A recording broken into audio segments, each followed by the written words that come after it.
Nanam barang jawala sari dewa di dalam rimbo. Padan nolah sari pokapau. Apa jauh? Apa nan ada di tingkahannya? Hap nyam nyam setuju bandanya dalam lasakan bui pinang mudanya. Mati ndak namuang idik lasagan. Apa tu?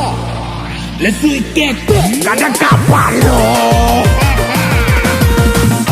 Nyam nyam tengah malam urang basilek di nagari guguk. Masih gebat urang nyobon deh. Atal sonong suang soy. Kok tagak sendok gajah duduk.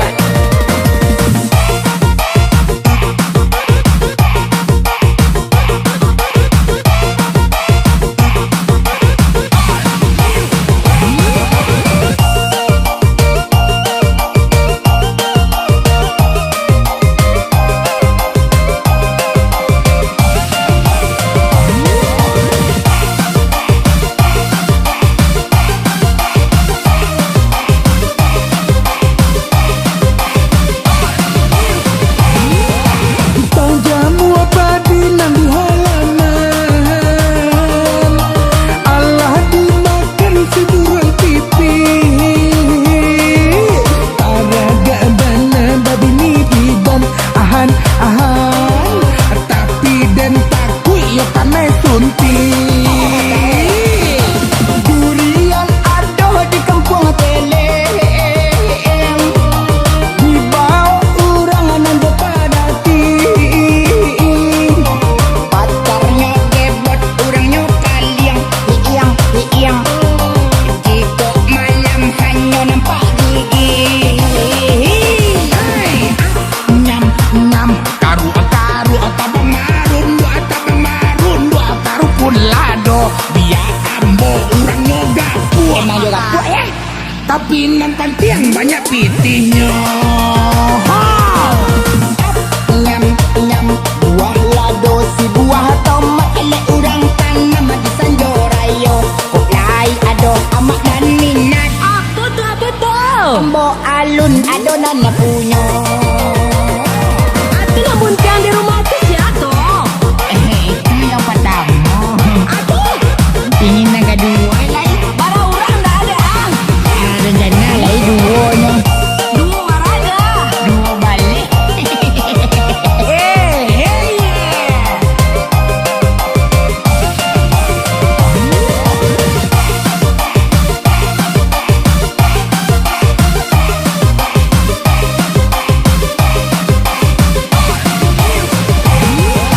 Bakola duduk bamanan mandan.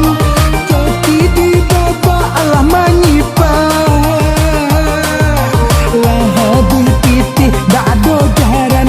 Ahan kece tadi kece pakai. Rami urang nonton bola. Gili mangili kaki kaki. Urang kini banyak nanatea. Mencari pitih maharap mimpi. Hap nyam nyam kan raba apa sanyo rami de anak muda paragak badan yo nak babini. Apa itu lah bening? Tapi lun ado urang mah ado.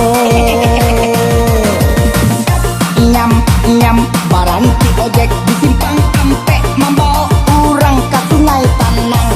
Mengkoge bakano de irawe. Paman ni ko masoi. De indah ada cewek nan datang.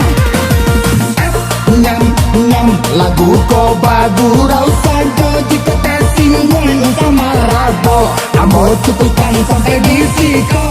Assalamualaikum warahmatullahi wabarakatuh. Waalaikumsalam warahmatullahi wabarakatuh.